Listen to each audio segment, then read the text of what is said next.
Motivational interviewing serves to help the patient to flip the switch, so to speak, in terms of favoring certain positive and specific changes. This video clip is part 2 of a session with a patient with type 2 diabetes, where the emphasis now transitions into action planning for improved self-care. Motivation for change involves an interplay between readiness, willingness, and ability to pursue a new behavior or action. Motivation is necessary, but not sufficient to produce lasting change. Planning and action steps are also needed to consolidate the process. After strategically evoking the patient's desire, reasons, and need for change, all of which are types of change talk that signal the patient is preparing to commit to a particular change, the interviewer now transitions to the planning process. Notice as she shifts the client's focus and language from needing to do it to doing it. The target behavior for this interview is the appropriate use of medication to yield better regulation of blood sugar levels.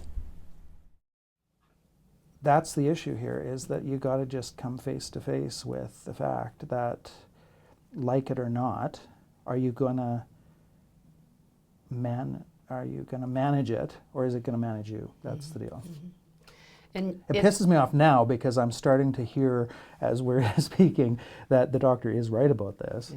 And so why didn't I just do what he was telling me in the first place? I react badly to people telling me what to do. Yeah. You know, can I share a few thoughts about that?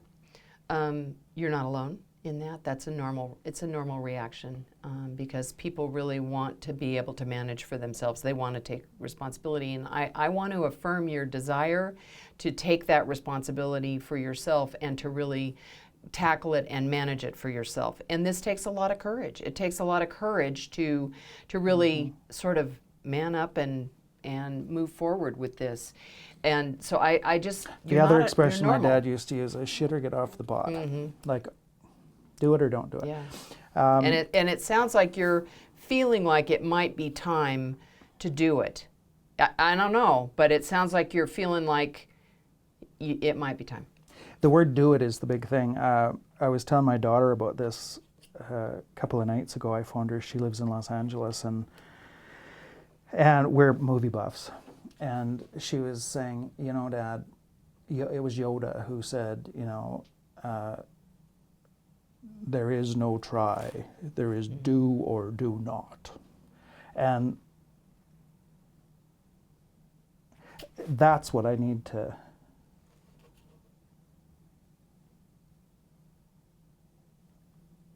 write down. There is no try. It's do or do not.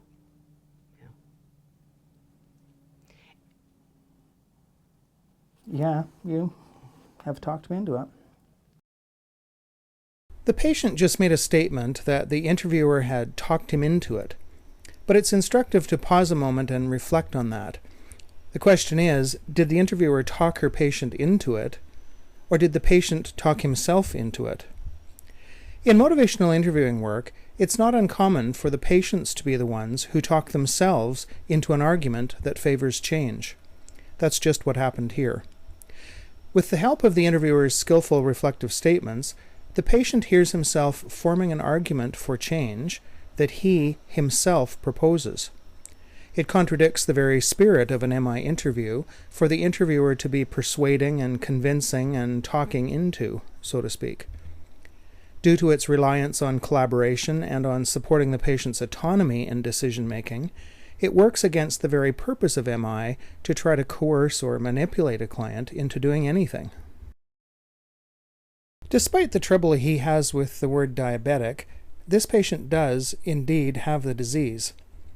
In the interest of maintaining appropriate direction for this conversation, however, the interviewer is careful to avoid taking the side of, "Oh, but yes, you are diabetic." Getting onto opposite sides of an issue such as this is a recipe for argument, and argument would quickly become counterproductive to the focus of this session.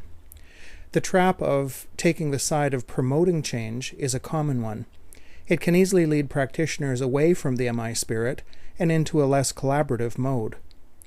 Discussion about the label attached to his disease can take place at another time. It's not essential that such a discussion occur here and now. You can easily see how any of the following 3 interactions would quickly fall into the taking sides trap and be unproductive given the target for this discussion.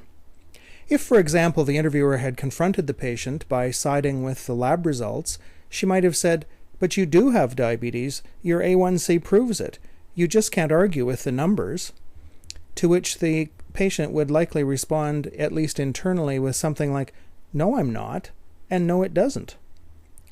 Or if she had sided with the doctor and argued, "But your doctor's right. He knows what he's doing here, and he's right about your diagnosis," again, internal to the patient, the dialogue could be, "No, he's not right. This is just a temporary thing for me, and I'm going to prove him wrong."